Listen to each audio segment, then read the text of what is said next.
No, takole, ura je 3:02, čas je, da počasi začnemo. Vsem skupaj en lep dober dan in dobrodošli na našem drugem webinarju z naslovom Namensko uporabljena mikroplastika v gospodinjstvu. Najprej bi vas rada zelo lepo pozdravila v svojem imenu, moje ime je Alenka Dermol in v imenu vseh treh partnerjev v projektu Mikroplastika. Dermol svetovanje, Visoka šola za varstvo okolja iz Velenja in CSIK iz Taranta v Italiji. Najprej, tako kot prejšnjič, povem, da webinar snemamo, zaradi tega, ker potem iz tega materiala že pripravljamo spletno učilnico. Ni še toliko gotova, da bi jo objavili, ampak na naslednjem webinarju bo pa že toliko, da se jo bo dalo lepo videti. Ampak na posnetkih se vidi samo predavatelje, tako da pa gradivo, zato da lahko dejansko mi tisto gradivo uporabimo v spletni učilnici. Kaj bomo danes na današnjem webinarju delali? Najprej bomo pogledali, kaj je to namensko uporabljena mikroplastika v gospodinjstvu. Ta del predavanja bo vodila dr. Anja Bubik iz Velenjske Visoke šole za varstvo okolja in veseli bomo tudi vašega sodelovanja. Jaz vem, da je Anja pripravila cel kup interaktivnih zadev, tako da sigurno vam ne bo dolg čas, ker boste tudi malo po hiši hodili, pa kakšne stvari iskali, pa deklaracije gledali, tako da verjemite, da bo zanimivo. Na koncu bodo sledila vprašanja, razprava. Najprej na začetku bi pa rada napovedala še eno dodatno delavnico in sicer to, kar smo že prejšnjič tudi omenjali, spletno delavnico z naslovom Video Storytelling, pripovedovanje zgodbe z videom in tehnika izdelave videov. Zakaj smo se odločili za to delavnico? Zaradi tega, ker v nadaljevanju projekta sledi še tekmovanje v izdelavi najboljšega videa na temo Svet brez mikroplastike. To je zelo aktualna tematika in zdi se nam primerno in pametno, da vsi tisti, ki bi se želeli tega tekmovanja udeležiti, da vam najprej damo še malo dodatnega znanja, tako da boste bolj opremljeni z znanjem, tehnikami, veščinami in da se boste lažje podali v ta naš izziv. Kaj več o tej vsebini delavnice bo pa povedal dr. Valerij Dermol, ki tudi to delavnico pripravlja. Ja, lep pozdrav še z moje strani. Zdaj, Alenka je že vse povedala glede tega, zakaj se lotevamo te delavnice. Zdaj, mogoče je še par besed v vsebini. Nekako se že iz naslova vidi, da nekako kombiniramo dve ideji, dva koncepta. Ena je storytelling, skratka pripovedovanje zgodbic, zgodbičarstvo na nek način. Druga zadeva, ki se bo pojavljala, na kateri bo tudi glavni poudarek, so pa tehnike snemanja videov. S tem, da je treba nekako v zakup vzeti, da tle ne gre za izdelavo profesionalnih ali pa rečemo filmov tipa Hollywood, ampak gre za, bi rekel, relativno amatersko, ampak solidno narejene videe, saj današnja tehnika, današnja orodja omogočajo res veliko. Tako da nekako smo si zamislili to delavnico z 5 vsebinskimi točkami. Najprej bi nekaj povedali na temo pripovedovanja zgodb, storytellinga, kaj to je, zakaj je to pomembno. Mogoče bomo tudi naredili eno majhno vajico na tem področju in potem bi na podlagi te zgodbice, ki bi si jo zamislili, spregovorili o snemalni predlogi, v angleščini se temu reče običajno storyboard, ki na nek način pomeni nek sistematičen pristop k načrtovanju videa, tudi bi rekel za uporabo vizualizacije. No in potem bi se lotili same tehnike izdelave videa, nekako bi se pogovarjali o posameznih delčkih, iz katerega potem sestavimo končni video in ti mali delčki so lahko razne slikice, so lahko neki posnetki nekih zvokov ali govora, lahko gre za neke majhne videoklipe, majhne delčke videov, ki so posneti bodisi z računalnikom preko zaslona, lahko so posneti z s telefonom. Danes telefoni omogočajo res krasno, bi rekel, izdelavo videa. No in potem bi se v naslednji točki alternativne možnosti urejanja videa nekako lotil tega, kako sestaviti vse tiste kako sestaviti tiste male delčke, skratka slikice, zvoke, govore, male videoklipe, kako vse to sestaviti v en lepo urejen video z lepim začetkom, lepim koncem, mogoče vmes tudi kakšnimi napisi, animacijami. No in zaključili bi potem to delavnico s tem, kako ta video shraniti, kam ga shraniti, kako poskrbeti za njegovo delitev, skratka, da ga tudi drugi lahko vidijo. Tako da to je, glede dodatne opreme, ne rabite ničesar, mi bomo potem tudi nekako vam dali ideje, na kakšen način lahko sami se potem, jasno, po tej delavnici lotite izdelave videov, skratka, s kakšnimi orodji. Zdaj, nekatera orodja so plačljiva, druga orodja so zastonj, mi bomo nekako ciljali predvsem na orodja, ki so zastonj ali vsaj izjemno poceni. Nekako vam bomo tudi našteli vse te možnosti, ki jih tudi sami uporabljamo. Tako da po moje potegne biti to zanimivo. Zdaj, kdaj to je, nekako na drsnici vidite, da načrtujemo to za 3. marec v popoldanskih urah, pol ure kasneje kot danes ob 16:30, je pa podobno, skratka isto okolje, bi to izvedli znotraj Zooma, skratka nadaljavo. Delavnica brezplačna, glede registracije pa, rekel, postopek je isti, mi bomo poslali naokoli mailing z popraševanjem, koga zanima, in potem, če se boste prijavili, boste pač dobili povezavo na Zoom dogodek. Podobno bi rekel, podoben način prijave kot za današnji sestanek oziroma današnje srečanje. Tako, to je tako na kratko z moje strani. Hvala lepa. No, hvala lepa za tale tako izčrpen opis delavnice. Jaz mislim, da bo zanimiva, tako da, kot rečeno, četrtek, 3. marec ob 16:30. Z webinarji smo že pričeli, prvi webinar je za nami, na njem smo se pogovarjali o abecedi mikroplastike. Danes je pred nami drugi webinar, in sicer mikroplastika v domačem okolju in uporaba v domačih izdelkih oziroma v izdelkih iz gospodinjstva. Potem sledijo pa še 3. V marcu imamo webinar o mikroplastiki v poslovnem okolju, v aprilu o globalnih problemih plastičnih odpadkov in maja se bomo pogovarjali o vplivih mikroplastike na različne ekosisteme in okoljski usodi.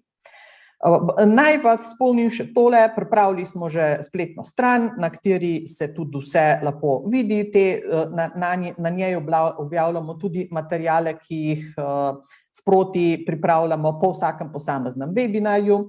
Spletna stran je pripravljena v 3 jezikih, originalno je v angleščini, spodaj na desnem vogalčku si pa lahko zberete še italijanski ali pa slovenski jezik. In če kliknemo gor na materials oziroma materiali Slovenija, potem so pripravljeni tukaj vsi materiali, ki smo jih že zaenkrat naložili. Iz vsakega dogodka so to videoposnetki, potem so drsnice, potem je par slikic. O tem prvem webinarju, ki smo ga imeli prejšnji mesec, je že daljši video pripravljen. Da ne boste zgubljeni, ker video traja več kot 2 uri, smo ga razsekali na koščke, tako da tale desni znakec pomeni bookmarki in si lahko zberete posamezen del, ki vas zanima, tako da vas direktno video pelje na tisti del, ki je za vas zanimiv, da se ne bo pač kdo zgubil v predolgi vsebini in da bo preveč dolgočasno. Tako da to so vsi materiali in vse, kar imamo že pripravljeno, tako da to je kar zanimivo. Zdaj pa uvodne zadeve smo povedali in dajmo mi kar začeti z vsebino. Tako da jaz sem dosti govorila, zdaj pa predajam mikrofon in predajam oder dr. Anji Bubik z Visoke šole za varstvo okolja iz Velenja, in sicer Anja bo danes posvetila današnje popoldne namensko uporabljeni mikroplastiki v gospodinju. Anja, dobrodošla, jaz bom prenehala deliti zaslon in oder je tvoj. Ja, hvala za tako lepo napoved. Prav z veseljem bi prišla na kak oder, ne, tako moramo pa sedeti v pisarnah, ampak verjamem, da bo mogoče že v prihodnjem letu boljše in bomo lahko resnično stopili na kakšen oder tudi s projektom. Kot me je Alenka že predstavila, jaz sem Anja Bubik, prihajam iz Visoke šole za varstvo okolja, oziroma bom tako rekla, no, da se malo pohvalim, zdaj zadnje 14 dni smo tudi fakulteta, torej smo dobili status fakultete, tako da se bomo kmalu tudi uradno preimenovali iz Visoke šole. Prihajam iz Velenja in sem na šoli zadolžena za različne vsebine iz področja okolje in zdravje, kar pomeni, da tudi tematika mikroplastike pripada mojemu področju znanja, tako da moram pa priznati, da se s pripravo teh webinarjev še ogromno novega naučim. Se mi zdi, da je to področje, kjer ni konca, ogromno informacij in na razpolago. Tako da jaz sem se potrudila, da sem danes za vas pripravila bolj razgibano predavanje, nekaj bo informacij, nekaj bo pa tudi takih vprašanj, oziroma tudi izzivov za vas. Zato vsi tisti, ki želite karkoli napisati, boste pa tokrat imeli priložnost, da boste lahko tudi nam na ekran oziroma preko ekrana posredovali kakšno sporočilo. Tako da jaz verjamem, da bo zanimivo. Za vprašanja seveda, tako kot ponavadi, predlagam, da jih kar pišete v klepetalnik, pa se bomo potem ob koncu pogovorili oziroma bomo na nje odgovorili. Naslov današnjega drugega webinarja je namensko uporabljena mikroplastika v gospodinjstvu. Zdaj, ko sem se jaz te dni oziroma zadnji teden na predavanje pripravljala, sem se spomnila še 5 drugih naslovov, ki bi prav tako ponazorili tematiko, ki jo danes obravnavamo. Namreč, ko govorimo o namenski, lahko govorimo tudi o namerno ali namenoma dodani oziroma uporabljeni mikroplastiki, tako da več izrazov srečujemo. Morda vam pripišem še angleškega, intentionally added, ki se tudi v vseh dokumentih, ki jih zakonodajni organi navajajo, tudi najdemo. In osredotočili se bomo na to namerno dodano ali uporabljeno mikroplastiko pri nas doma, torej v širšem gospodinjstvu. In mogoče kar na začetku bi vas izzvala k razmisleku oziroma k vprašanju, zakaj pa vi mislite oziroma zakaj ti misliš, da se mikroplastika namerno sploh doda k nekaterim produktom ali izdelkom? Na voljo je več različnih odgovorov. Odgovori bodo pa predstavljeni po odstotkih, torej glede na vaše mnenja. Torej, ali se mikroplastika doda izdelkom zato, da je izdelek bolj kvaliteten, da je bolj trajen, da mu izboljšamo neke osnovne lastnosti, da je izdelek bolj učinkovit, da je lepši, da je cenejši. Kaj menite? Pa poskušamo razmišljati o nekem izdelku, ko ni nujno, da je primarno narejen iz plastike, ampak, ne vem, izdelek lahko tudi kakšno čistilo, ne vem, kakšna embalaža, ki ni v celoti mogoče iz plastike. Zakaj bi se plastični material, torej polimerni material v mikrovelikosti, torej v obliki mikroplastike sploh dodal k izdelkom? Kako ne rečem, vsak od odgovorov bi lahko bil pravilen. Zdaj, da prevladuje, da kar tretjina odgovorov pritiče zadnjemu odgovoru, da je izdelek cenejši. Zdaj, tako sem že napeljala, sigurno, kadar govorimo o plastiki kot takšnem materialu, je res izredno poceni in ima dolgo življenjsko dobo, je lahek, ima ogromno prednosti. Ko govorimo pa o mikroplastiki, se pa ta večinoma dodaja k izdelkom zato, da se izboljša neka primarna lastnost. Bodisi, da je izdelek bolj trajen, da je bolj stabilen, da je zaradi tega lahko bolj kvaliteten, pa tudi, da je lepši. Se boste potem videli, ko bomo govorili o izdelkih za osebno nego, v ličilih je prisotnih kar nekaj različic mikroplastike, in imajo, bomo rekli, te estetske vizualne učinke. Pa seveda pri čistilih ali detergentih je mikroplastika predvsem zaradi svojih trdote in pa teh peeling učinkov, če lahko tako rečem, pomeni, da je izdelek tudi bolj učinkovit. Tako da ja, o teh stvarih bomo kar precej danes govorili in se mi zdi, da sem prav dobro zbrala in bomo poudarili tudi te stvari, ki jih vi trenutno še niste prepoznali kot pomembne. Kot je že tudi bilo v uvodu povedano, danes bomo spoznali, bomo rekli, področja v širšem gospodinjstvu, torej aplikacije, produkte, izdelke, kjer je mikroplastika dodana z nekim namenom, mi pa jih dejansko zelo pogosto uporabljamo v vsakdanjem življenju in na nek način tudi nenamerno prispevamo k problematiki mikroplastike v okolju. In zato je tudi prav, da o tem malo več spregovorimo in da mogoče večkrat pomislimo, ko kakšen izdelek kupimo in uporabimo. Torej, vprašali se bomo, kakšna je vloga mikroplastike v različnih izdelkih, kako jo prepoznamo. Sigurno jo lahko prepoznamo tudi po deklaraciji, tukaj se bomo danes kar nekaj časa ustavili. Kaj pravi o mikroplastiki zakonodaja in pa seveda, ali obstajajo kakšne alternative. Naslednja dva izročka oziroma drsnici sem si sposodila iz predhodnih webinarjev, to pa predvsem zato, da se spomnimo nekaterih izrazov, ki jih bomo tekom današnjega webinarja ponovno slišali. Plastične materiale v tisti najbolj grobi delitvi lahko razvrstimo v dve skupini, to so termoplasti in pa duroplasti. Kakšna je razlika? Te termoplasti oziroma termoplastične mase so danes v svetu, pa tudi pri nas, najbolj razširjene. Predvsem je njihova prednost reciklaža, kar pomeni, z drugimi besedami, da je te materiale možno večkrat predelati. O tem smo tudi že v preteklosti govorili in iz ekološkega vidika imajo takšni materiali seveda zelo svetlo prihodnost. In bomo rekli, proizvodnja, produkcija, uporaba termoplastičnih mas je v porastu, medtem ko če pogledamo drugo skupino duroplastov, pa je tukaj mogoče področje, ki je malce bolj mirno. Vzrok temu je verjetno dejstvo, da duroplastov ne moremo reciklirati, preoblikovanje se namreč lahko opravi le enkrat. In kljub temu pa se moramo zavedati, da so duroplasti zaradi svojih lastnosti, namreč imajo visoko temperaturno obstojnost in pa trdnost, da v bistvu so še vedno nezamenljivi na nekaterih področjih oziroma v nekaterih aplikacijah. Tukaj v tabeli so navedena imena in pa tudi kratice teh najbolj pogosto uporabljenih polimernih materialov.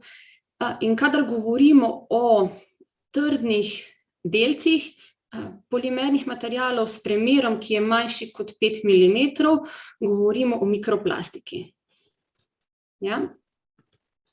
In seveda mi kot uporabniki nas zelo zanima, kje so sedaj ti polimerni materiali najpogosteje prisotni. Kar 50% vseh, bom rekla, potreb, zdaj govorim bolj kot ne za področje Evropske unije, za katere imamo na razpolago kar dobre podatke. Teh 50% potreb po plastiki predstavlja skupina poliolefinov. Ta izraz smo že tudi srečali, kamor spadata polietilen in pa polipropilen. In tukaj vidite, sem na levi strani dodala tudi odstotke in vidite, kako, bom rekla, velik delež potrebe predstavljajo ti materiali, seveda, ker večinoma se uporabljajo za embalažo, torej pakiranje, vrečke, tudi igrače, gospodinjski pripomočki in tako naprej. Zdaj, mogoče, če naredim eno vzporednico s predhodno drsnico, kjer smo jih delili na duroplaste in termoplaste, nekako lahko povzamemo, da je v tej skupini najbolj pogosto uporabljenih polimernih materialov nekje 15% duroplastov, medtem ko vseh ostalih 85% pa predstavljajo termoplasti. Zdaj, kako te materiale prepoznati. Trikotnik oziroma Mobiusova zanka se temu reče, je mednarodni simbol, ki označuje oziroma pomeni, da lahko ta izdelek recikliramo. Zdaj, ali dejansko uporaba tega simbola za reciklažo pomeni, da izdelek lahko recikliramo, je lahko včasih malce zavajajoče, zato ker ni čisto natančno regulirano, namreč tudi embalažo v resnici je mogoče reciklirati, ampak ali se bo to res naredilo, je pa močno odvisno od lokalne infrastrukture zbiranja odpadkov. In zato bomo tudi v nadaljevanju naših webinarjev posvetili nekaj časa tudi samim odpadkom. Zdaj, mogoče še samo kot ena taka zanimivost, glede na to, da bomo govorili o gospodinjstvu, zdaj te oznake, ki jih tukaj vidimo, te oznake nam nič ne povedo o tem, kakšna je možnost izločanja kemikalij ali pa nekih delcev plastike, mikroplastike v živila, kadar imamo plastiko v stiku z živilom v našem gospodinjstvu. Torej, nič to ne pove o varni uporabi naše embalaže. Mogoče kot zanimivost, če ste bili kdaj pozorni na embalaži, je taka oznaka, mislim, da je kozarec pa vilica, in ta oznaka v bistvu potrjuje, da je material izdelan z upoštevanjem vseh pravil, ki veljajo za področje materialov namenjenih za stik z živili. To mogoče samo kot neka zanimivost. Tukaj le vidite, da imate polietilen terftalat označen z 1, polietilen z 2 in 4, polipropilen 5, polivinil klorid 3, polistiren 6 in pa imamo še oznako 7, kamor pa potem uvrščamo oziroma na tak način označujemo druge polimerne materijale. Dodala sem vam en tak zelo enostaven primer, plastenk za vodo, in če pogledamo te plastenke za enkratno uporabo, so večinoma narejene iz polietilen terftalata. Zdaj, moram reči, da je bilo prav težko to fotografirati, ampak upam, da vidite tukaj na drugi fotografiji, večinoma so te oznake na dnu embalaž. Včasih se je treba prav dobro potruditi, da se jih lahko prebere in najde. In tukaj vidite, da je ta trikotnik z oznako 1, od spodaj piše pa 5. Torej, iz polietilen terftalata. Medtem ko plastenke, ki jih imamo pa za večkratno uporabo, so pa največkrat narejene iz tritana. Takole je tudi na našem primeru doma, na primer, smo našli oznako, lahko bi bila pa tudi oznaka v tem Mobiusovi zanki z oznako 7. Zdaj, te plastenke za večkratno uporabo so lahko tudi iz polietilena ali pa tudi PVC, torej polivinil klorida. Če gremo pa še, eno volumensko stopnjo naprej, ti veliki baloni za vodo, ki jih mogoče zdaj ni tako veliko, kot jih je bilo včasih v kakšnih trgovskih centrih ali pa zdravstvenih domovih, so pa narejeni iz polikarbonata. Polikarbonat ima tudi oznako 7 oziroma kratico PC. Slike balona za vodo pa nisem nikjer našla, ker tudi v nobeni službi, v nobenem kontaktu nisem našla primerne fotografije, ampak jaz mislim, da si predstavljate, za katere balone gre. Zakaj ga omenjam? Zato, ker polikarbonat nastane s polimerizacijo bisfenola A. BPA, to ste že vsi slišali, to je spojina, o kateri je bilo v strokovni in laični javnosti že ogromno govora, in zato je tudi Evropska komisija že zelo podrobno obravnavala. In toksikološke študije, ki so bile predstavljene Evropski komisiji, niso dale nekih zanesljivih podatkov, da bi bil bisfenol A kakorkoli škodljiv. Zato uporaba bisfenola A v Evropski uniji ni pripovedana, rečemo tudi ne za izdelke, za embalaže oziroma izdelke, produkte, ki pridejo v stik z živili, razen z izjemo otroških plastenk, stekleničk, dude in te stvari, kjer so na Evropski komisiji ravnali v skladu z principom pazljivosti in so leta 2011 prepovedali uporabo bisfenola A. Vsekakor je pa kaj težava bisfenola A, v zelo majhnih količinah ga nekako smo bo izpostavljeni, je pa res, da so te stvari nerazgradljive, ker so polimerni materiali in se v organizmu kopičijo. Mi sicer, če pogledamo vse metabolne procese, imamo sposobnost izločati bisfenol A, vendar ne dovolj hitro. In s časoma potencialno lahko koncentracije bisfenola A dosežejo neko raven, ki bi lahko povzročila tudi kakšne škodljive učinke. Zdaj, zaenkrat so v Evropski uniji postavljene neke mejne vrednosti, mejne koncentracije, tako imenovane varne doze, ki so še sprejemljive za naše zdravje, torej in ne predstavljajo tveganje. Medtem ko pa mogoče kot ena sveta, pa prav, da smo bolj previdni, oziroma vsaj jaz sem skeptična, ko govorimo o proizvodih iz Kitajske, oziroma ki prihajajo izven Evropske unije, ki jih naročamo prek spleta ali pa jih tudi dobimo že pri nas.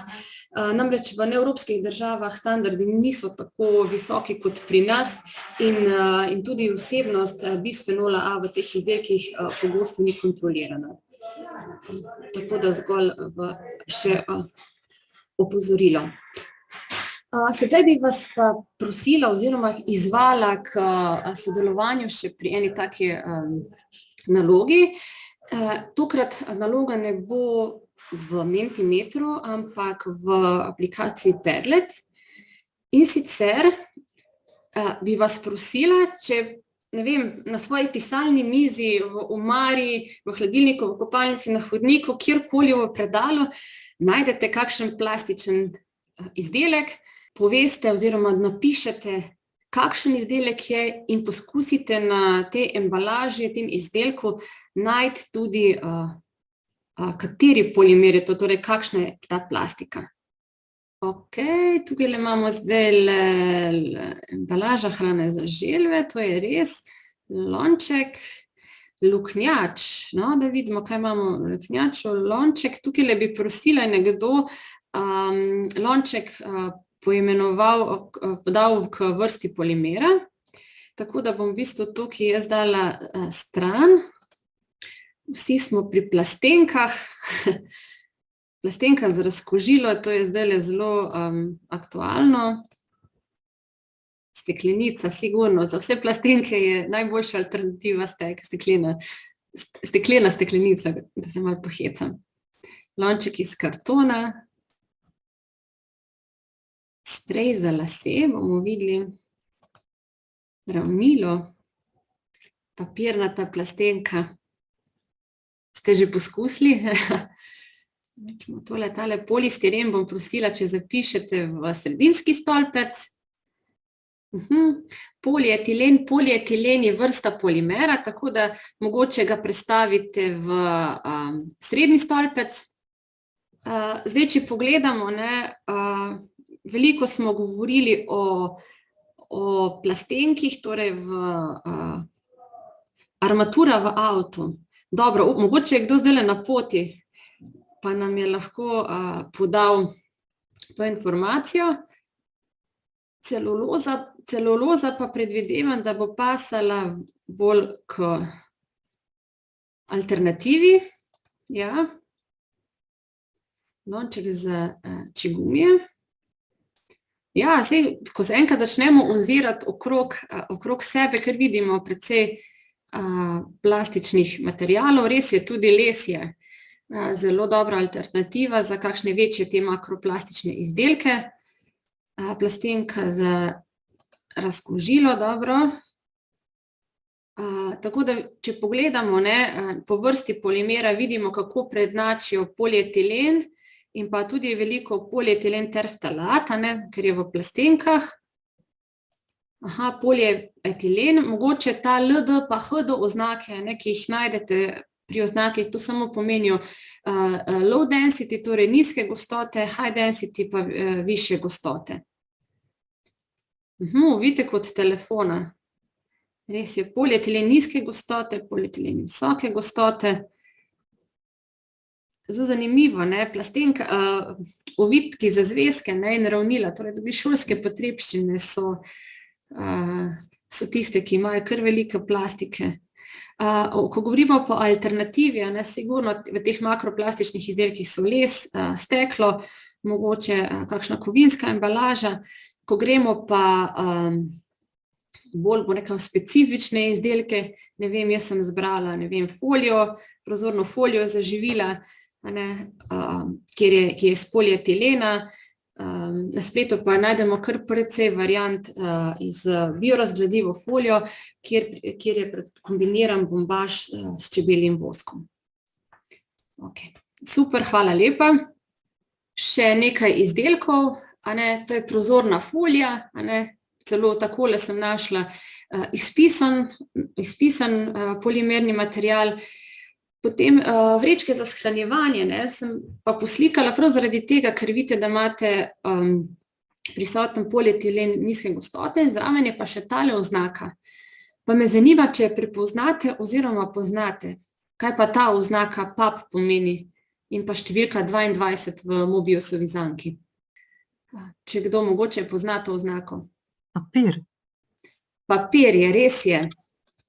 Res je, v primeru oznak PAP, pa to 20, 21, 22 gre za papir ali gre za lepenko, ne valovito, tako da to se tudi kar velikokrat, mogoče zdaj vedno pogosteje na nekaterih embalažah pojavlja. Tole je pa ta znak, kozarec in vilica, ki sem prej govorila. Torej, če imamo pa ta znak, pa pomeni, da je ta material, ta embalaža narejena v skladu s vsemi pravili, ki veljajo za embalažo, ki ima stik z živili. Mogoče še tole, ne vem, detergent, kjer pač vidite, da ima polietilensko embalažo, ima pa 50% vsebnosti embalaže reciklirane, ker polietilen je termoplastična masa in se lahko reciklira. Potem zelo zanimivo so bile pa kavne kapsule in pa embalaža. In ko sem v bistvu raziskovala embalažo, sem videla tole oznako C/LDP90. Kaj je pa to? To je pa v bistvu oznaka za polilaminat oziroma plastiko in aluminij. Torej, v tem primeru gre pa za kompozitni material, v bistvu gre za, če tako rečemo po domače, sendvič, ker imamo polietilen, pa je na obeh straneh obdan z aluminijem. Torej, to je embalaža, medtem ko pa, če sem pogledala samo kavno kapsulo, oznake ni bilo, sem pa potem v bistvu pobrskala po internetu in sem videla, da so pač od tega proizvajalca kavne kapsule narejene iz polipropilenskega materiala.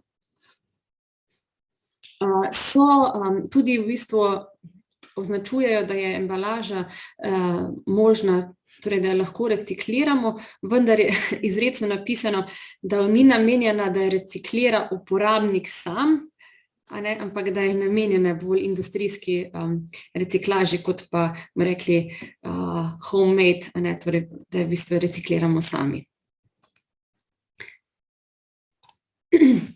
Ok, tako, zdaj smo mogoče se malo usmerili na makroplastične predmete, ki jih srečamo vsak dan pri sebi, pri svojem delu, doma, kakorkoli pri opravilih.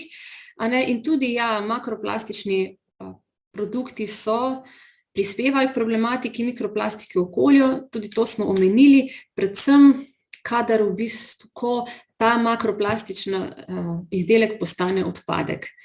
Se lahko pod različnimi fizikalno-kemijskimi procesi potem začne nastajati polimerni material v mikrovelikosti in takrat govorimo tudi o nastanku sekundarne mikroplastike.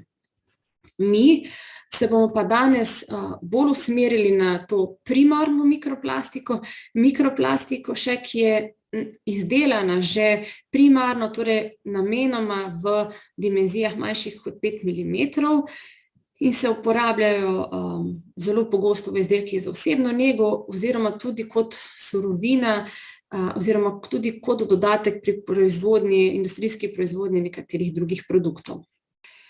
Ko sem raziskovala področje mikroplastike v širšem gospodinjstvu, sem ugotovila, da je teh izdelkov, ki jim je namerno dodan polimerni material v tej velikosti, ogromno. Mislim, da je bilo kar 130 različnih sintetičnih polimerov, ki se jim dodaja, zelo v grobem. Če pa v bistvu gremo raziskovati še malo bolj specifično, glede na kemijske lastnosti in pa fizikalne lastnosti polimernih materialov, pa je teh strukturnih variant še bistveno več.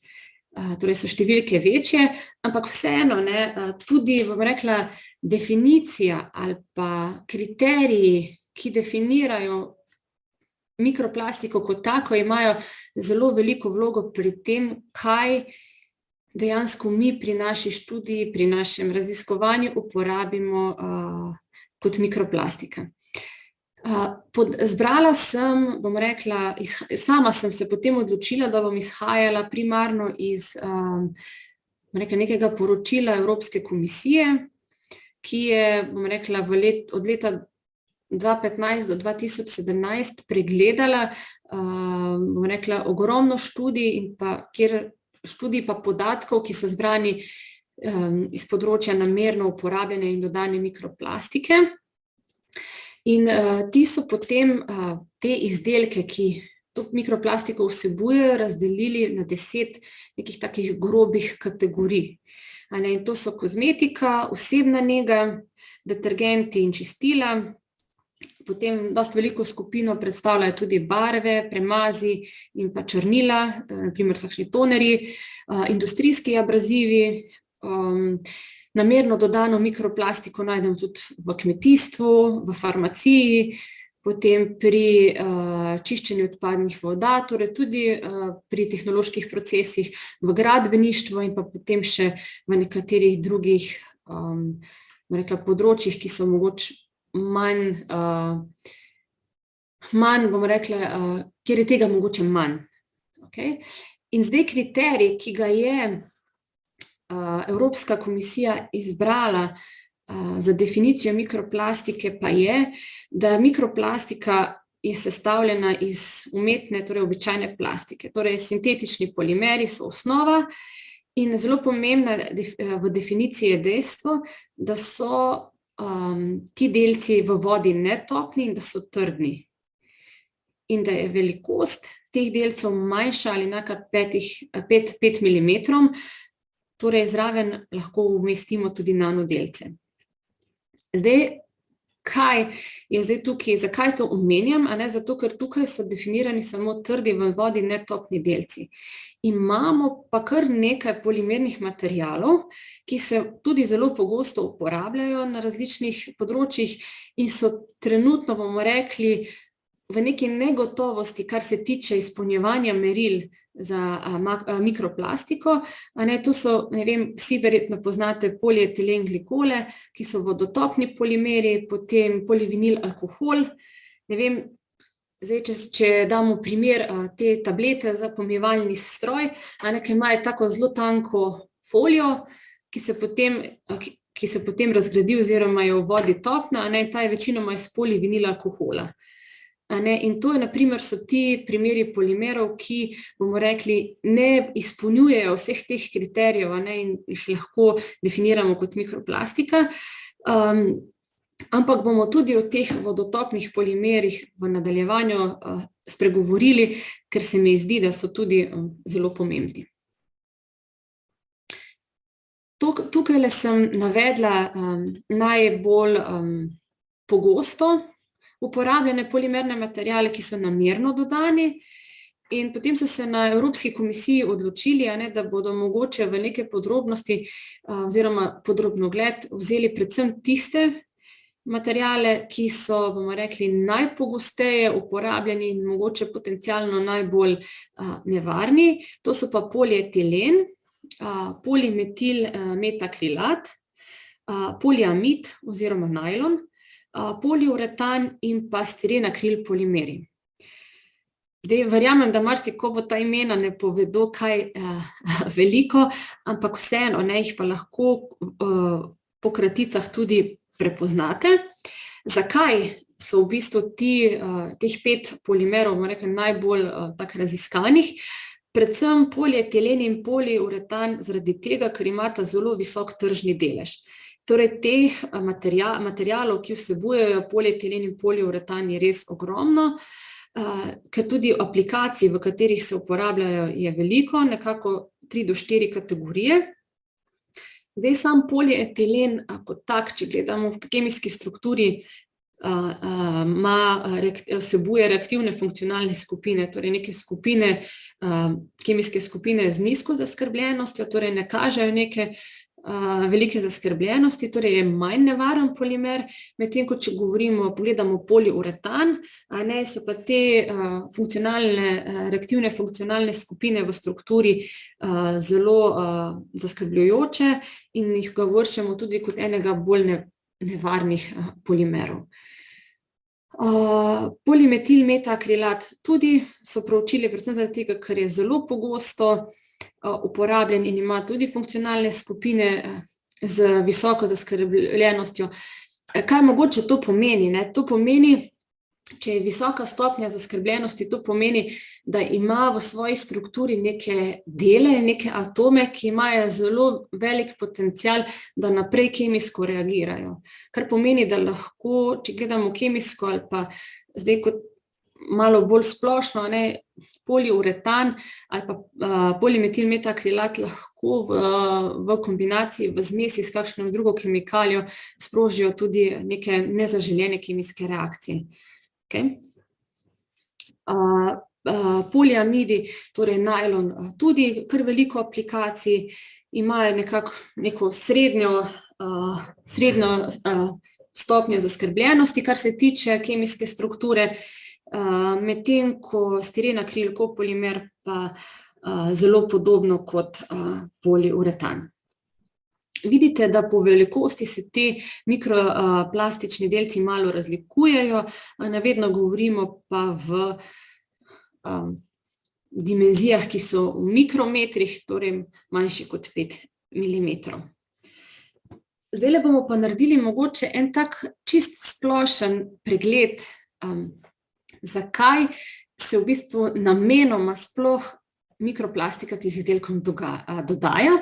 In na desno stran sem podala tudi kategorije oziroma izdelke, v katerih ima mikroplastika določeno funkcijo ali namen. In seveda najbolj znan ali pa najbolj pogosta funkcija mikroplastičnih komponent je abrazivni učinek oziroma peeling. Abrazivni material, o abrazivnosti ali abrazivnem materialu govorimo takrat, kadar je material zaradi svoje trdote, kot polimerni materiali so, ki se zaradi svoje trdote uporablja za brušenje materiala, ki je mehkejši od njega samega. To je na primer lahko tudi sama koža. Potem uporablja se mikroplastika tudi kot emulgator, torej da omogoča mešanje, bom rekla, kemijsko raznolikih tekočin oziroma snovi, ki se drugače med seboj ne mešajo. Imajo tudi vlogo oziroma funkcije vezave, vlogo polnila, potem tudi, če pogledamo v farmaciji, omogočajo tudi nadzirano sproščanje sestavin, ko govorimo o teh kapsulah, ki omogočajo potem bolj nadzorovano ali pa postopno sproščanje neke aktivne substance. Oblikovanje filma, nekega zaščitnega lahko tudi filma ali površinskega premaza. Potem mikroplastika kot taka lahko izboljša kemijsko in pa mehansko odpornost samega izdelka, lahko deluje kot absorbenti tekočine, kot so na primer različni higienski izdelki, ki jih uporabljamo v vsakdanjem življenju. Potem kot sredstvo za zgoščevanje, to govorimo predvsem na področju barv, tudi v kozmetiki, potem pa imajo namen estetski namen, torej da izboljša vizualne lastnosti samega izdelka, lahko deluje tudi kot flokulant. To je v primeru čiščenja odpadnih voda. Flokulanti, mogoče če te besede ne poznate, flokulant se uporablja za odpravljanje motnosti v teh večjih bazenskih vodah, čistilnih naprav in na nek način skosmiči manjše mikrodelce v večje, zato da se potem tekom mehanskih čiščenj in drugih postopkov lažje odstranijo iz vode. Potem so še funkcija odvodnjavanja, disperzije, tudi sredstva za motnost, torej nek vizualni učinek in pa tudi kot antistatično sredstvo. Torej vidimo, da funkcije teh mikroplastičnih komponent, ki jih najdemo, imajo res lahko zelo raznolike funkcije. Seveda pa s tem, ko jih uporabljamo, s tem se tudi poveča neke potencialne emisije v okolje, torej da jih lahko vnesemo v okolje in te emisijske poti so seveda zelo različne. Mogoče tukaj so navedene, tukaj sem navedla vse, prav z namenom, da si to lahko kasneje še preberete, pogledate, ne bomo pa zdaj šli v detajle prav pri vseh, mogoče pri prvih 3, ki jih bomo tudi v nadaljevanju obravnavali in jih imamo velikokrat prisotne tudi doma. Torej, izdelki za osebno nego in kozmetika. Tukaj veliko študij in pa veliko literatur loči izdelke na rinse-off pa leave-on produkte. Zdaj, jaz nisem našla nekih izrazov v slovenščini, ki bi nadomestili ta dva angleška, se mi zdi, da sta toliko zelo splošno znana, ampak vseeno, rinse-off so tisti produkti, ki jih speremo po uporabi, medtem ko leave-on so pa tisti, ki jih nanesemo na naše različne dele telesa. In pa potem so še super absorbenti in kot vidite, so te emisijske poti različne. Lahko so preko neposrednega človeškega vnosa, torej preko trdnih odpadkov, torej ko mi te izdelke zavržemo, ali pa preko gospodinjske odpadne vode, ko mi speremo nek produkt in gre v odtok. Tudi pri detergentih je enako, torej emisijske poti so torej preko odpadne vode ali pa tudi trdnih odpadkov.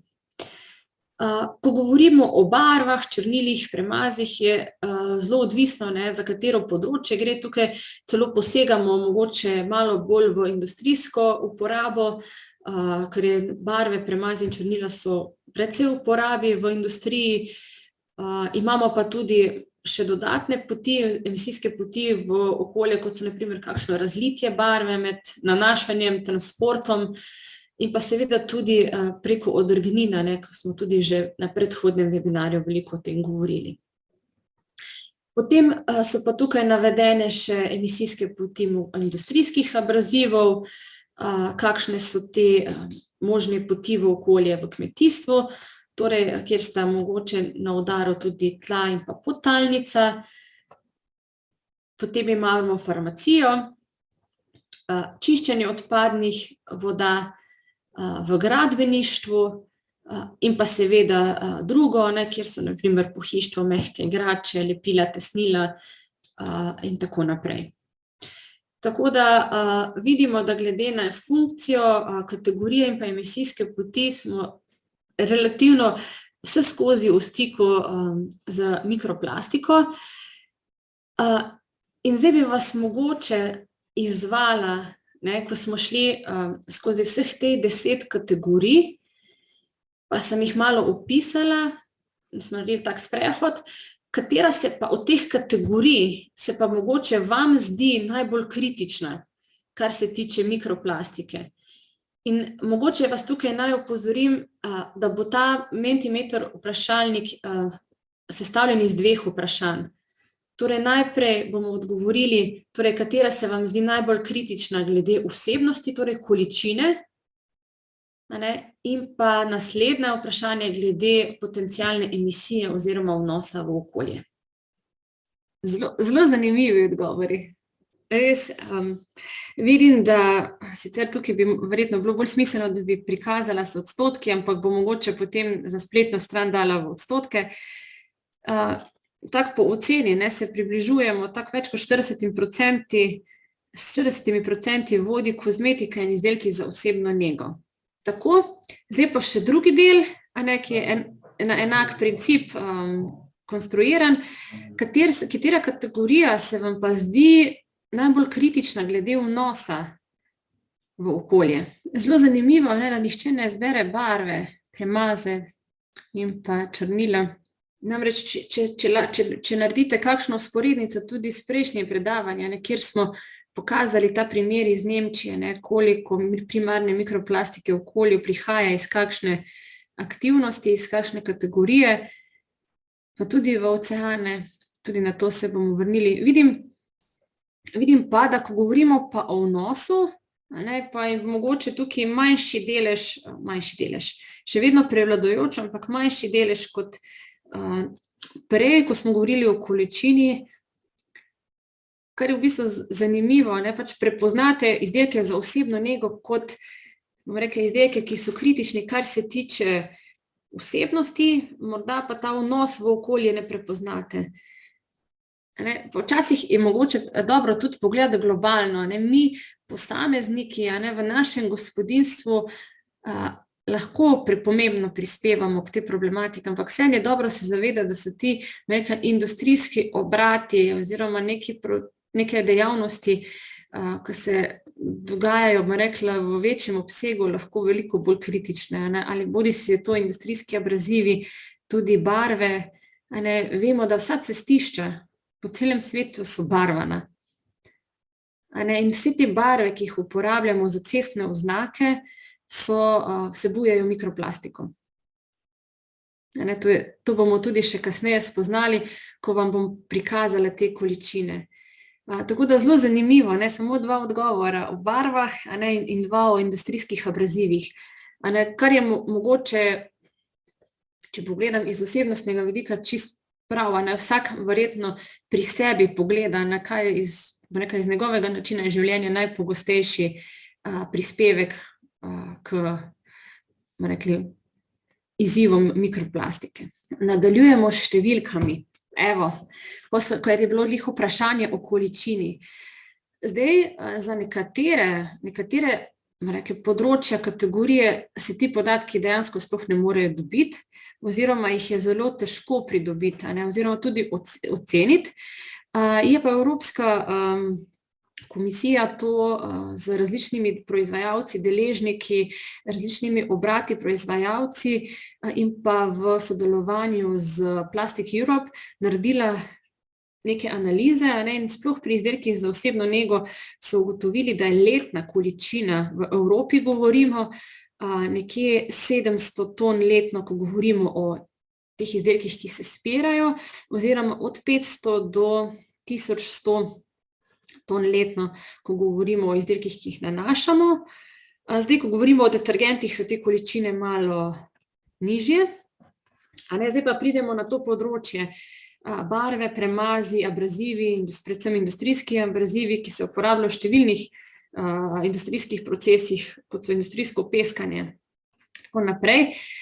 In vidite, da količine tukaj so nekje, ko govorimo o gradbenih barvah, barve, ki se uporabljajo v gradbeništvu, nekje 220 ton letno, ampak vseeno, zakaj sem tukaj dodala še 22 000 do 38 000, v bistvu zaradi tega, ker ta 220 številka je številka, v bistvu, za katero lahko zanesljivo trdijo, da je pač prihaja iz sektorja barv, medtem ko različne analize, predvsem na Danskem, ta okoljska agencija dela velike študije in na podlagi teh danskih raziskav je Evropska komisija ocenila, da je dejansko količina mikroplastike, ki izhaja iz te kategorije, še bistveno večje.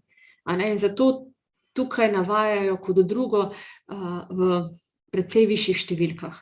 Ko govorimo pa o industrijskih abrazivih, pa govorijo o številkah nekje 1000 do 5000 ton letno. Tako da mogoče za občutek, da se zavemo razsežnosti oziroma uporabe teh izdelkov.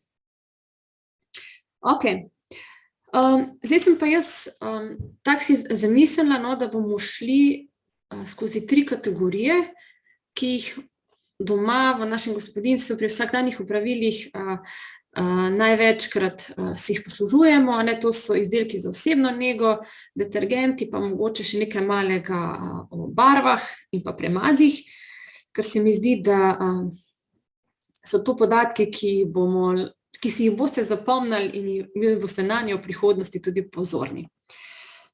Mogoče spet malo številk za začetek. Kot sem rekla, 714 ton mikroplastike letno v Evropski uniji naj bi prihajalo iz rinse-off izdelkov za osebno nego. Opozarja pa Cosmetic Europe, to je združenje vseh teh kozmetičnih proizvajalcev in deležnikov, da so pa po njihovih pozivih že v letih od 2012 do 2015 proizvajalci sami zmanjšali uporabo te namensko uporabljene mikroplastike v kozmetičnih izdelkih, torej te mikrokroglice oziroma mikrobits, ki se uporabljajo predvsem v različnih izdelkih za čiščenje kože in peelingih. In v letu 2017 so ocenili, da se predvsem v teh evropskih proizvajalcih, bom rekla, najde res še zelo malo tistih, ki sintetične polimere, ki so definirani kot mikroplastika, pri teh izdelkih uporabljajo. Zdaj, ko se zopet malo vračamo na to definicijo oziroma kriterij, kdaj je lahko neka komponenta v izdelku za osebno nego mikroplastika. Torej, po definiciji Cosmetic Europe mikroplastika opravlja funkcija drgnjenja, čiščenja in peelinga. Obstajajo pa v bistvu še širše definicije mikroplastike, predvsem glede odvisno od tega, kakšno funkcijo opravlja, kakšen polimer je, torej od vrste polimera, kakšna je velikost, kakšna je tudi oblika tega polimera. Nekateri so lahko sferični, nekateri so lahko amorfni, nekateri so šesterokotni, tako da zelo različne so te kroglice in pa tudi od narave izdelka, v katerem se uporablja. Ta širok nabor funkcij, ki jih lahko mikroplastika v izdelkih za osebno nego predstavlja, so navedeni tudi tukaj spodaj. Torej, ne samo kot abraziv, torej, da deluje kot peeling, torej za drgnjenje, čiščenje. Dodajajo se v izdelke tudi zato, da se regulira viskoznost, motnost, vezivnost, sama struktura, volumen samega izdelka, potem tudi uporablja se na področju ličil, predvsem za učinke optičnega zamegljevanja, kot bleščice, lahko tudi omogoča, bomo rekli, samo razpoložljivost drugih komponent v izdelku, potem lahko predstavlja kakšne filtre, lahko deluje kot emulgator, lahko omogoča zadrževanje določenih snovi in tako naprej. Kar precej funkcij lahko ima. Je pa spet pridemo tukaj na tisto, kar sem že prej opozarjala in bomo zdaj tudi pogledali, ko govorimo o sintetičnih polimerih, nekateri, predvsem tisti, ki so vodotopni, polivinil alkohol, kot sem prej rekla, polietilen glikol, so tisti, ki jih zaenkrat, bom rekla, čisto zakonodajno ali pa teoretično ne upoštevamo kot tisti delci, ki prispevajo k problematiki, bomo rekli, onesnaževanja, obremenjevanja okolja, morskih okolij z mikroplastiko, ampak so lahko primeri sintetičnih polimerov, ki se širše uporabljajo. Če pogledamo količino količino mikroplastike glede na posamezen tip, bomo rekli, vrsto izdelka, kot smo rekli, večinoma se uporablja za čiščenje, drgnjenje in tukaj vidite po količinah tudi v teh izdelkih najbolj prisotna, predvsem izstopa količina 440 ton letno za čistila za roke, torej tudi profesionalna kot tista za domačo uporabo, potem kar dosti visok delež predstavljajo peelingi za stopala. potem tudi peelingi za obraz, obrazne maske, nekateri geli za prhanje telesa, ne, glede na pogostost uporabe je ta, bomo rekli, delež manjši v primerjavi z drugimi, izdelki za čiščenje obraza, za nego stopal, trda mila in pa tudi nekateri šamponi. In če pogledamo, kateri pa so ti polimeri, vidimo, da je lahko prisoten tudi poliuretan, velikokrat imamo pa polietilene, vidite, polietilen kot tak, tudi najlon, torej poliamid in pa polilaktična kislina, mogoče malo manjkrat, ampak vseeno vidite poliuretan in polietilen, ki smo jih že prej omenili, da sta najbolj pogosto uporabljena polimerna materiala, vidite, da tudi tukaj izstopata. Zdaj bi vas pa rada vprašala, če se spomnite še, kolikšen delež, tu smo se pogovarjali na prejšnjem webinarju, kolikšen delež mikroplastike v morju, te primarne mikroplastike, pa predstavlja mikroplastika iz izdelkov za osebno nego. Torej, v odstotkih, kolikšen delež ti naši izdelki za osebno nego in kozmetika doprinesejo k problematiki mikroplastike v morju. Evo, na voljo imate nekaj vrednosti od 1 do 25%, torej vemo, da več kot 25% k te problematike v vodnih okolju ne prispevajo, pa me zanima, če se morda spomnite ali pa kaj menite. Zdaj pa bomo mogoče tale odgovor lahko malo pokomentirali tudi glede na prejšnji odgovor, kjer ste izdelke kozmetiko in izdelke za osebno nego prepoznali kot količinsko najbolj problematične in tudi, kar se tiče emisijskih poti. In ena izmed emisijskih poti je tudi pot v morje. Se tudi vse, bomo rekli, kopenske, se smo takrat tudi že omenili, da okrog 80% vseh kopenskih kontaminacij z mikroplastike vse zadnje preide tudi v morje. V redu, nekje 22 odgovorov imamo, zdaj ne glede to, ali še dobimo 5 ali ne, zmago je odgovor 7%, ki pa žal ni pravilen. Pravilen odgovor sta 2%. Če se spomnite, v uvodu in na prvem webinarju smo povedali, da izdelki za osebno nego prispevajo 2% količine primarne mikroplastike v morju. Torej gre za relativno majhno količino, ki pa vseeno je prav, da je opažena in da jo prepoznamo. V največjih odstotkih so bila pa predvsem sintetična tekstilna vlakna, v skoraj 30% in pa odrgnine od gum, torej od vozil. To so bila tiste izvori, ki k primarni mikroplastiki v oceanih najbolj prispevajo. V tej pauzi boste imeli pa eno domačo nalogo in sicer boste, ko greste na stranišče ali pa ko se malo sprehodite, poskusite najti izdelek v vaši kopalnici, ki vsebuje mikroplastiko. Glejte, lahko se zgodi, da je kdo ima takšne izdelke, da tega ne vsebujejo, pač tisto naj ne napiše, oziroma lahko navede izdelek in napiše, da mikroplastike ne vsebuje. Tako da to naj bo mogoče zdaj 10-minutni vaš izziv, ta čas se pa tudi vsi malo spočijemo pa kaj popijemo. Zdaj, prosila bi vas, za tisti, ki sodelujete v tem naboru, da zapišete vse kategorije, torej ime, torej izdelek, kategorija in sintetični polimer, zato da jaz lahko vidim, od koga je kakšen odgovor, zato ker namreč si ne sledi, ne napišete svoje ime na gor in potem jaz težko vem, kaj kam paše, tako da bi vas prosila, to lahko zdaj naredite vmes, lahko naredite tudi kasneje, namreč smo se odločili, da bomo tele anketne lističe oziroma tole tablo pustili odprto do, ne vem, še vsaj kakšen teden, 2 mogoče, in lahko tudi vi še zdaj naknadno vpišete te stvari, mogoče kdo bo prepoznal mikroplastiko zdaj po nadaljevanju šele, tako da mogoče tukaj zdaj pustimo še možnost dopisovanja.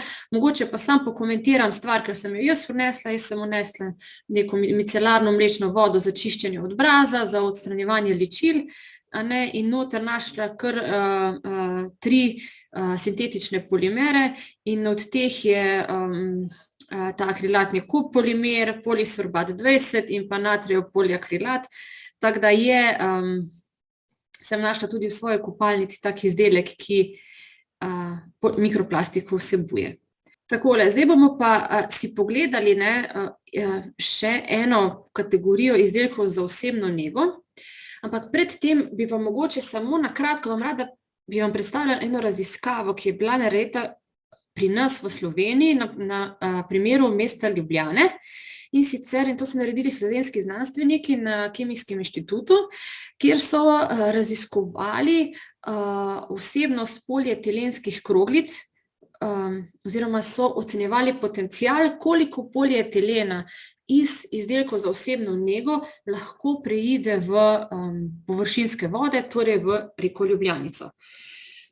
Kaj so v bistvu naredili? Naredili so oceno kozmetičnih izdelkov, teh mikrokroglic, ocenili so njihove velikosti in te fizikalno-kemijske lastnosti in so ugotovili, da posameznik dnevno prispeva nekje 15 miligramov mikrokroglic k globalnemu ali pa prispevku v površinske vode.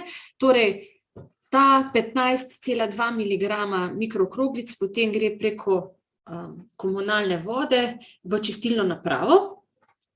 In tukaj v raziskavi so naredili pilotno čistilno napravo v laboratorijskem merilu, kjer so potem preučevali, koliko teh polietilenskih kroglic se v tej biološki čistilni napravi odstrani. Torej so simulirali ta pravo čistilno napravo in kaj so ugotovili, da ima aktivno blato zelo visoko afiniteto, torej da se veže veliko polietilenskih kroglic na samo blato, nekje 52%.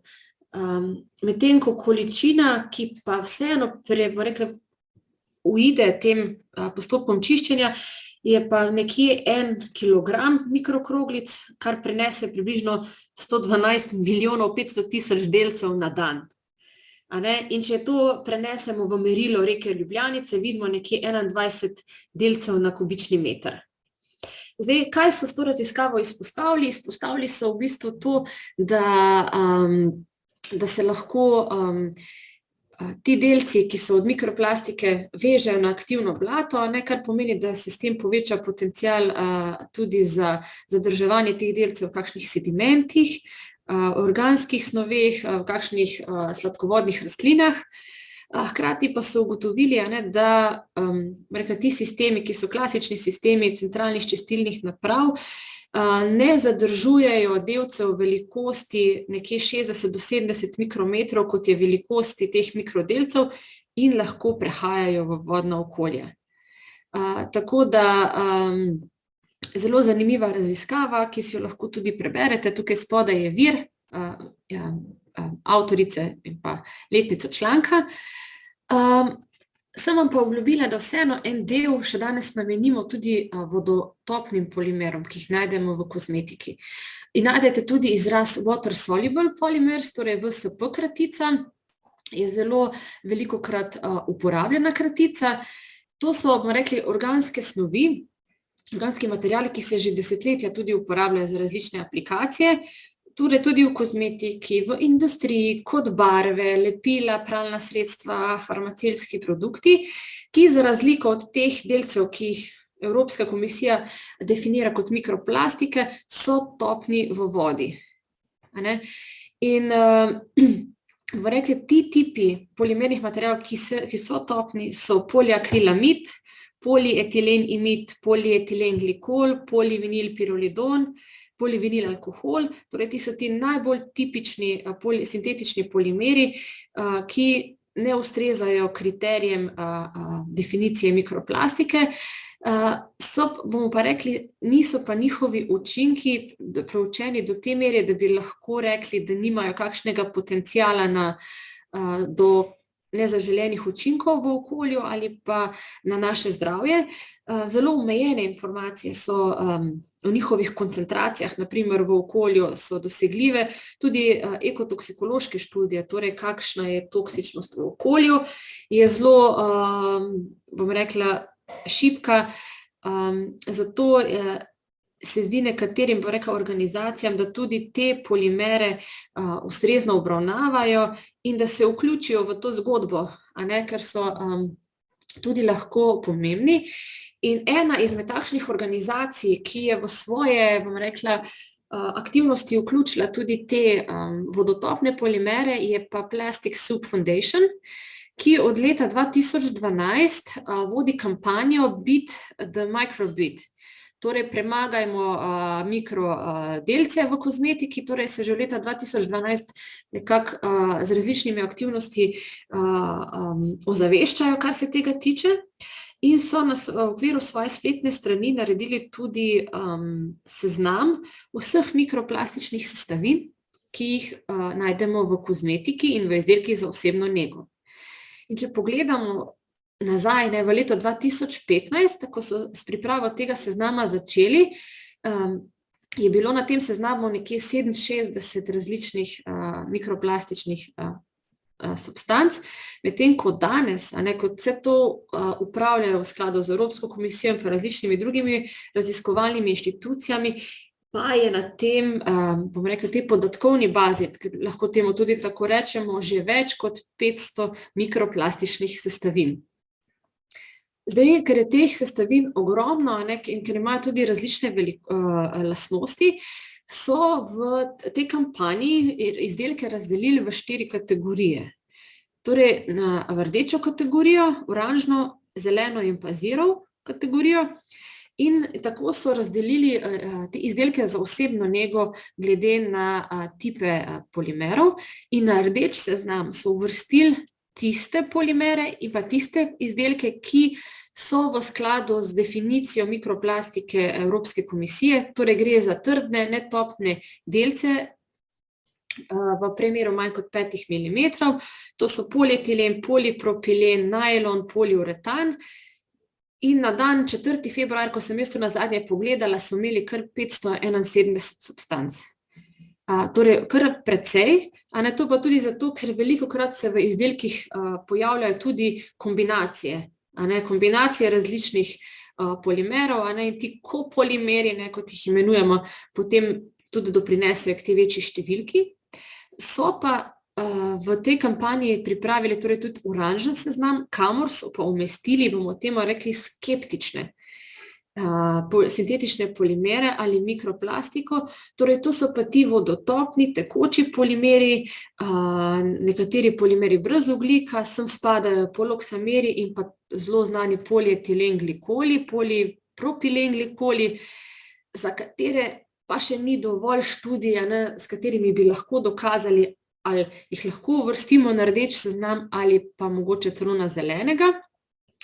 Potem na zelenem seznamu so pa vse tiste izdelki, ki ne vsebujejo mikroplastike, ampak so tukaj uvrščeni tisti izdelki, ki jih proizvajajo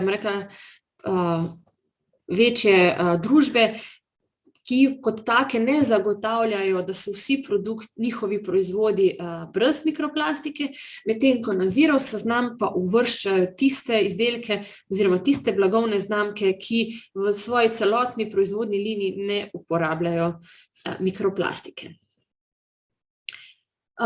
Zdaj mogoče o polietilen glikolu, tega boste v svoji kopalnici zelo pogosto krat srečali.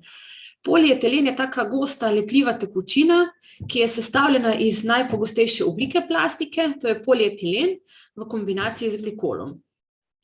Zdaj, če pogledamo kemijsko, poznamo ogromno vrst polietilen glikolov, torej več derivatov, ki imajo zelo raznolike molekulske mase. In te molekulske mase so potem takole zapisane tudi številkami, ki kratici sledijo, to je vedno zapisano. In pa imamo tudi polietilen glikole v različnih kombinacijah, kot so PEG, stearat in tako naprej. Kaj pa je prednost tega polimera. Zakaj se uporablja v kozmetiki? Predvsem zaradi tega, ker ima zelo dobre kemijske lastnosti in omogoča boljši vnos, bomo rekli, produkta ali pa vpojnost preko kože. Temu rečemo v angleščini tudi penetration enhancing effect. Torej, manjša kot je molekulska masa teh polietilenglikolov, lažje prehajajo skozi kožo. Zdaj, če pogledamo funkcijo, ki jo imajo v kozmetiki, je spet, lahko deluje kot mehčavci, emulgatorji, vlažilci, površinsko aktivne snovi, topila in tako naprej. Funkcij lahko imajo več. Seveda, kaj so pa ti dvomi oziroma tiste vprašanja, ki se pojavljajo pri polietilenglikolih? Velikokrat je bil že predmet, rekla, splošnih razprav o morebitnem vplivu na zdravje, ampak nobena študija še ni pokazala nekih večjih učinkov na zdravje in okolje. Morda so toksikološke študije nakazale, da lahko polietilengglikol v nekih manjših koncentracijah draži kožo, mogoče sproži kakšno alergijsko reakcijo, dermatitis, zato je definiran mogoče nekje kot nežen dermalni iritant, torej da nežno draži kožo. Če pa mi pogledamo njegove vplive na okolje, pa lahko ugotovimo, da sam postopek pridobivanja polietilenglikolov, ki ga imenujemo etoksilacija, je, bomo rekla, kemijsko zelo agresiven pa zapleten, potencialno škodljiv proces, zato ker v bistvu snov, iz katere polietilengglikol nastane, je tudi etilen oksid. Etilen oksid je pa klasificiran kot vnetljiva, strupena snov, kancerogena, mutagena, toksična za razmnoževanje. In čeprav mi tega etilen oksida v veliki večini ne najdemo v končnem izdelku, pa vseeno obstaja neka manjša verjetnost, da ta, bomo rekla, sestavina ostaja v končnem produktu prisotna. In to je eden izmed tistih klicajev oziroma dvomov, ki jih uporaba polietilenglikolov prinaša. Hkrati pa je lahko prisoten kot nečistoča v teh poleg polietilenglikolov tudi 1,4-dioksan. To je pa tudi kancerogen, iritant, ki nastane, v bistvu, ki je lahko kot nečistoča pri proizvodnji polietilenglikola prisoten in v bistvu z atmosferskim zrakom lahko tvori eksplozivne perokside, kar pa seveda je nekaj, kar si mi ne bi želeli, tudi ne na koži. In zato, bomo rekla, je tudi polietilen smiselno obravnavati z neko mero pazljivosti in jih ta kampanja Beat the Microbit tudi uvršča na oranžni seznam.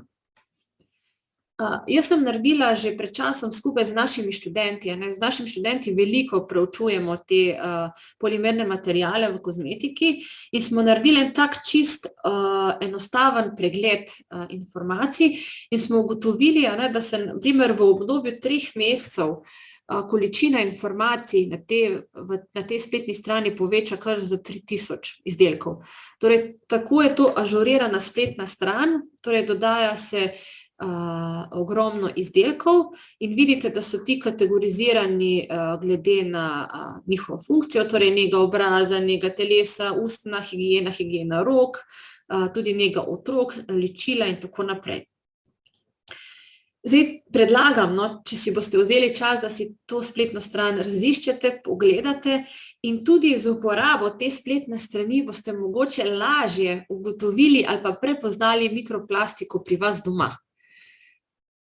Tudi sama, jaz velikokrat kakšen izdelek pogledam, pa nisem čisto prepričana, čeprav nekaj kemije poznam, pa tudi ne poznam čistih molekul in se potem vrnem na njihovo spletno stran in si pogledam. Tako da to zelo priporočam. Mogoče pa sem kot informacija, zdaj v februarju je na tej spletni strani bilo od teh 33.000 izdelkov, ki so vnešeni, kar 44% takšnih izdelkov, ki jih glede na njihove kriterije lahko umestimo na rdeč seznam. Torej, to pomeni, da še vedno in na trgu so produkti, ki vsebujejo mikroplastiko, ali je to polietilen, polipropilen, poliuretan. Kar precej, torej skoraj 53% je pa takšnih izdelkov, ki jih uvrščamo na oranžen seznam. To pomeni, da vsebuje tiste, bomo rekli, malo bolj skeptične polimere, kot je na primer polietilen glikol. Na zelenem seznamu je nekje 23%, skoraj 24% vseh produktov, medtem ko zero skupini pripada nekje 13%. Naj vas ne zavede, da vsota tehle odstotkov ni 100%, kot bi mogoče pričakovali, ni pa zato, ker imate lahko izdelek, ki poleg polimera, ki ga uvrščamo na rdeč seznam, lahko vsebuje tudi polimer, ki ga uvrščamo na oranžen seznam. Tako da, in tukaj zaradi vseh teh kombinacij se ti odstotki ne morejo sešteti na celoto 100%. Bi pa mogoče zdaj še izkoristila pa vsem čas, da vam predstavim pa zelo zanimivo raziskavo, ki smo jo pri nas naredili študenti. In sicer naredili smo že leta 2019 in smo se odločili, da bomo pregledali zobne paste, ki so na voljo v slovenskih trgovinah, in nekako smo uspeli pregledati 200 zobnih past, večina za odrasle, nekaj tudi otroških, in 52% vseh teh zobnih past je vsebovalo sintetične polimere. Zdaj vidite, spodaj, ta polietilen glikol je bil prisoten kar v 66% zobnih past. Torej, zelo prednjači te polietilen glikoli. Če pa pogledamo, na primer, po blagovnih znamkah, nekje 30 blagovnih znamk smo pregledali in 13 je bilo takih, ki ni vsebovala mikroplastike, medtem ko 10 teh blagovnih znamk je bilo pa kritičnih, kar pomeni, da so imeli vsaj eno komponento prisotno, ki jo lahko uvrstimo na ta rdeč seznam mikroplastičnih komponent. In potem smo od teh 52%, kjer smo našli sintetične polimere, smo potem s pomočjo Beat the Microbits platforme oziroma njihove podatkovne baze ugotovili, da je 11% tistih, ki jih lahko uvrstimo na rdeč seznam, medtem ko velika večina je pa takih, ki jih lahko uvrstimo na oranžen seznam, predvsem zaradi vsebnosti polietilen glikolov. Seveda vas verjetno zanima, kateri je bil pa tisti najbolj kritičen polimerni material, ki smo ga našli.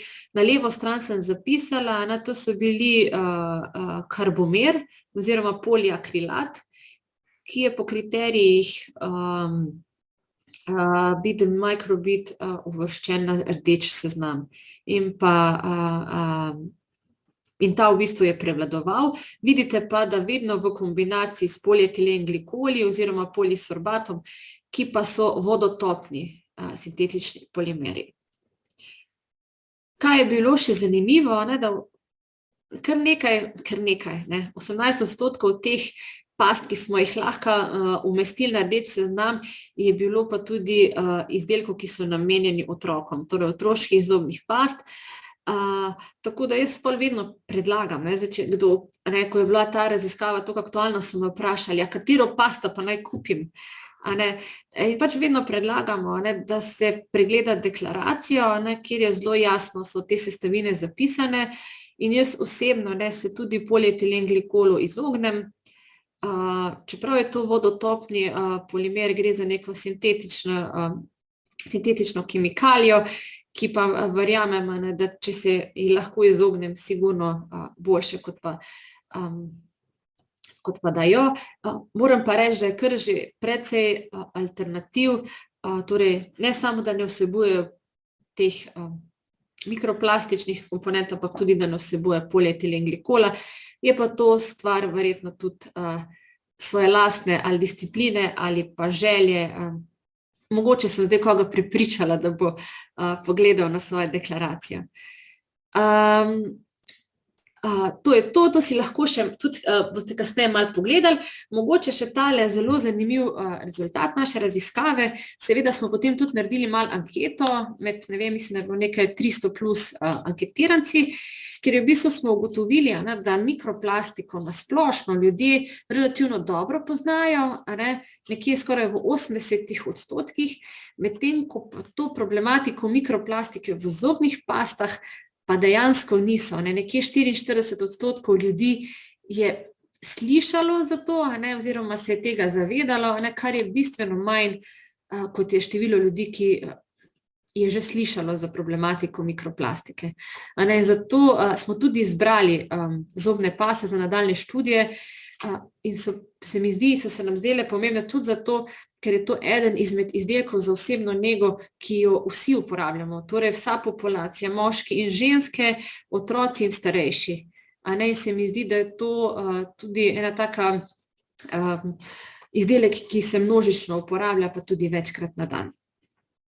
Tukaj v bistvu sem vas želela še povprašati, kaj pa vi, preden ste zdaj mene poslušali, a ste vi vedeli, da se lahko mikroplastika nahaja tudi v zobnih pastah? In odgovorite zdaj ali ne. Me v bistvu malo zanimajo tudi rezultati zdajšnje generacije. Pa dajte se postaviti v vlogo, preden smo danes začeli webinar, a ste vedeli, da imamo tudi mikroplastiko v zobnih pastah? Zdaj veste, da je lahko. Tako da jaz predlagam, da vi to zdaj odgovorite. Jaz bom pa mogoče ta vprašanja potem oziroma odgovore tudi na spletno stran objavila. Zdaj, sem pa vseeno se odločila, da ne bomo zdaj samo mi tisti najbolj aktivni člani tega webinarja, nekje tam od 30 do 40 nas je tistih aktivnih, nekaj vas je pa tistih, ko samo poslušate. In zdaj, da vas spodbudim še ostale, sem pripravila izziv za skupine oziroma, ne vem, imate razrede študentov, dijakov, ki lahko naredite tudi z vašimi učitelji, lahko sami, da pa v bistvu naredimo še eno tako krajšo raziskavo vaših zobnih past doma. In da naredimo eno tako raziskavo, koliko v bistvu imamo pa zdaj v tem trenutku morda v uporabi zobnih past z mikroplastično sestavino. Tako da tole bom tudi tale Padlet pustila aktiven, mogoče celo do 2 dni do naslednjega webinarja. Tako bi jaz predlagala mogoče en teden, mogoče imate celo dovolj, 3 tedne, da to uredite. Poglejte, kateri polimeri se največkrat pojavljajo, kako pogosto in mogoče z vašim kritičnim mnenjem poskušate ovrednotiti, kaj to pomeni. Zdaj, naša izbrana kategorija so zobne paste in predlagam, da potem pred naslednjim webinarjem, torej mislim, da je 16. marec, si bomo vzeli nekje 15 minut do pol ure, pa bomo pregledali tele vaše rezultate in bom tudi vas kot skupine, razrede mogoče izvala, da poveste vaše opažanja in pa pokomentiramo rezultate. Tako da vas res vabim k sodelovanju. Se bomo pa potrudili, da bomo še ta teden tudi vašim mentorjem oziroma to bomo videli, kako bo najlažje poslali še vse tele linke in pa povezave na mail. Torej, da boste res vsi vedeli, kaj je vaš izziv. In da dobimo res čim več odgovorov. Tako smo zdaj prešli ta izdelke za osebno nego. Res vas še enkrat vam svetujem, oglejte si to spletno stran Bit the Microbit, res boste našli kar precej informacij. Tam imate celo možnost, da vpišete ime izdelka, torej lahko tudi znamko, ki so zelo specifično tudi potem glede na model, ali kako se temu reče, izvedenko tega izdelka, zelo jasno zapisane informacije. Tako da vabljeni k raziskovanju, bomo pa v prihodnjem webinarju si še nekaj časa vzeli pa prediskutirali. Potem sem pa rekla, imamo bližje zdaj 10-15 minut, še mogoče, da omenimo še drugo kategorijo, ki jo zelo veliko krat uporabljamo doma. To so detergenti in pa čistila. Evropska komisija ocenjuje da z uporabo detergentov in čistil prispevamo nekje 200 ton letno mikroplastike. Je pa to neka ocena, ki mogoče si lahko vzamemo v okvir. Vidimo pa iz tele tabele, da največjo količinsko gledano, največ k tej vnosu ali pa porabi prispevajo čistila za trdne površine, kot je na primer čistilo za steklokeramiko, ki vsebuje poliuretanski fini prah. In našla sem celo podatek, da v nekaterih izdelkih je ta prah oziroma ta komponenta poliuretana predstavlja kar do 55%, bomo rekli, tega volumskega ali masnega deleža. Torej 5% vsebine predstavlja ta poliuretanski polimer. Potem imamo čistila za stranišča, torej za sanitarije, kjer je prispevek k tej letni količini manjši, nekje 12 ton. Sem pa našla podatek, da nekje 10% vseh izdelkov, ki so na trgu, na tržišču, vsebuje mikroplastiko. Ja, torej delež je relativno že se zmanjšal v primerjavi s prejšnjimi leti. Potem imamo še druga različna čistila za nerjaveče jeklo in pa tudi mogoče druga bolj specifična čistila, kot so čistila za pečice, odstranjevanje madežev, ki se vseeno mogoče manj uporabljajo kot ostala splošna. Je pa za njih zelo zanimivo to, da vsi od teh izdelkov, torej 100% delež na trgu vsebujejo mikroplastične komponente, čeprav je teh količin relativno malo.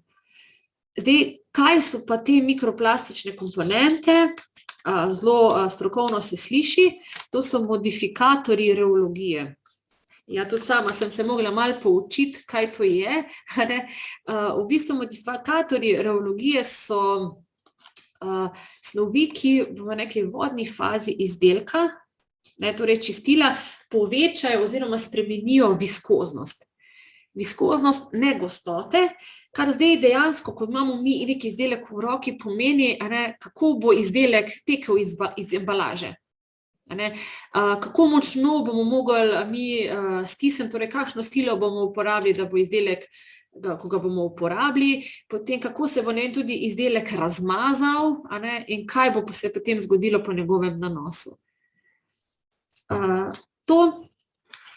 Tako da, če pa gledamo kopalniška čistila na osnovi različnih kislin, te sem pa podatka o količini ni bilo moč najti, se pa na tem področju večinoma potem uporabljajo polietilenske mikrokroglice. Funkcija je pa v tej kategoriji popolnoma jasna, torej kot čistilno-abrazivno sredstvo, lahko tudi, torej, kot smo rekli, ti modifikatorji reologije tudi za izboljšanje lastnosti, kot je viskoznost, boljša povezanost, struktura, mogoče s kakšnimi dodatki, bleščicami pa to tudi prispeva k estetiki. Jaz sem na hitro malo poiskala, priznam, nisem niti imela toliko možnosti, izdelke, in ne vem, smo našli eno čistilo, kjer na prvi strani piše, da vsebuje mikrodelce, ampak vseeno, ko smo šli pa gledati deklaracijo, pa v bistvu ni definirano, katere mikrodelce vsebuje, oziroma definira kot neionsko površinsko aktivne snovi, torej to so snovi, ki pač omogočajo tudi čiščenje. Tukaj spodaj sem pa podala en primer izdelka za čiščenje, ki ima to oznako ecolabel. Zakaj sem to dodala? Mogoče vseeno, da ste pozorni tudi na to oznako, namreč Evropska komisija je v prejšnjem letu, torej v letu 2021 močno poostrila in pa tudi spremenila pogoje za to, da si lahko nek izdelek, detergent, čistilo pridobi to nalepko ecolabel. Kar pomeni, kaj zdaj v bistvu so ti kriteriji. Seveda, eden izmed ključnih kriterijev je tudi, da ta izdelek ne vsebuje mikroplastike, da ne vsebuje nanomaterialov, hormonskih motilcev in pa še nekih drugih izdelkov, mogoče alergenov, zelo so striktni pri alergenih in pa seveda morajo vsebovati popolnoma biološko razgradljive sestavine. Zelo so postali tudi, bomo rekli, strogi pri dokazovanju, bomo rekli, nekega trajnostnega izvora palmovega olja, torej tudi glede na dobavno verigo in pa tudi glede na testiranja, predtestiranja teh čistil. Tako da mogoče ste v prihodnje lahko pri izbiri, ki jo imamo sedaj zelo veliko, res lahko pozorni tudi na to oznako. Ko govorimo pa o premazih, barve, črnilih, v bistvu prehajamo bolj na področje industrije, o čemer bomo govorili tudi naslednjič. Tukaj govorimo pa o barvah, na vodni osnovi, ki se uporabljajo v gradbeništvu, barve, premazi, ki jih v morskem transportu oziroma v morskih aktivnostih uporabljajo, različni protizdrsni prahovi in pa tonerji za tiskalnike. Naprimer, sami tonerji za tiskalnike ponavadi vsebujejo stiren akrilatni kopolimer, torej 2 polimera skupaj, pri velikosti približno 2 do 10 mikrometra. Tako da, kot sem pa rekla, so pa količine na tem področju tiste, ki so največje. Tukaj v bistvu je prispevek problematike mikroplastike res velik. Ocena, ki jo podajajo za Evropsko unijo, pa je, da nekje 25% barv, ki se uporabljajo za aplikacije na morju, oziroma barve, ki se uporabljajo v gradbeništvu, za ceste in zgradbe, nekje 25% teh barv sestavljajo pa polimeri. Torej, vidite tudi volumsko oziroma po deležu kar precej. Funkcije teh barv in premazov so pa raznolike, seveda pa, če gledamo glede na uporabo barv, ne vem, naprimer cestne oznake, barve morajo biti zelo obstojne, torej, da so ustrezni površinski učinki, ustrezna gostota, trdota, vzdržljivost in tako naprej. Zdaj pa mogoče res prehajam v ta sklepni del mojega predavanja. Tako bom rekla, če še koga karkoli posebej zanima, mogoče kje šla prehitro, naj se obrne name ali pa na mail projektne skupine oziroma samega projekta vpraša. Zbranih imamo kar precej podatkov, tako da mogoče to. Seveda pa zdaj je smiselno se malo tudi zakonodajnih vidikov dotakniti. Kaj se dogaja na področju zakonodaje? Sigurno smo zdaj v času, ko se postopno opušča uporaba mikroplastike v izdelkih za osebno nego in smo na poti, bomo rekli, do učinkovite omejitve namenoma dodane in namenoma uporabljene mikroplastike. Zdaj, EHA, Evropska kemijska agencija, je leta 2018 na pobudo Evropske komisije začela, bomo rekli, z analizo, študijem, z oceno tveganja teh mikroplastičnih komponent in v letu 2019 tudi podala predlog omejitev, ki so potem seveda šle čez različne faze, preko različnih deležnikov, preko različnih odborov, odbori za oceno tveganja, odbori za socialno-ekonomske analize in tako naprej. In nekako v letu 2022 se pričakuje sprejetje teh omejitev in da se proizvodnja, uvoz in prodaja takšnih izdelkov dokončno prepove. Splošno, tako bi rekli, dolgoročnejši cilj te omejitve pa je, da se v 20 letih po uvedbi omejitev prepreči izpust nekje 500.000 ton mikroplastike. Morda še samo to, ne vem, Nizozemska je bila prva država, ki je že leta 2016 zakonom prepovedala tako uvoz, proizvodnjo in pa prodajo mikrokroglic v teh izdelkih rinse-off, torej teh, ki se izpirajo.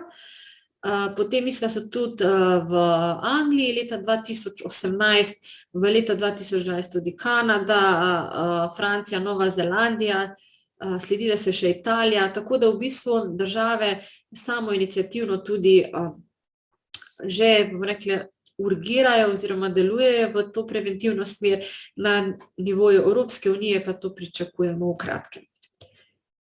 Seveda, ko se bo to, kaj je pa potem alternativa? Alternativa tem mikrokroglicam, ki imajo res pomembne funkcije pri izdelkih, poznamo danes že ogromno alternativ, to so lahko različni voski, škrob iz različnih rastlinskih virov, morske alge, tudi silicijev dioksid oziroma kremen, glina, potem imamo različne orehove, mandljeve, lupine, potem tudi kakšne koščice, celuloza, sladkor, makova semena, tudi kavna zrna, tako da teh alternativ je danes precej, ampak tako bomo rekla, naredili so pred leti eno raziskavo med proizvajalci, v bistvu ali bomo rekli, že raziskujejo ali delajo kaj v smeri, da bodo te sintetične polimere zamenjali z nekimi naravnimi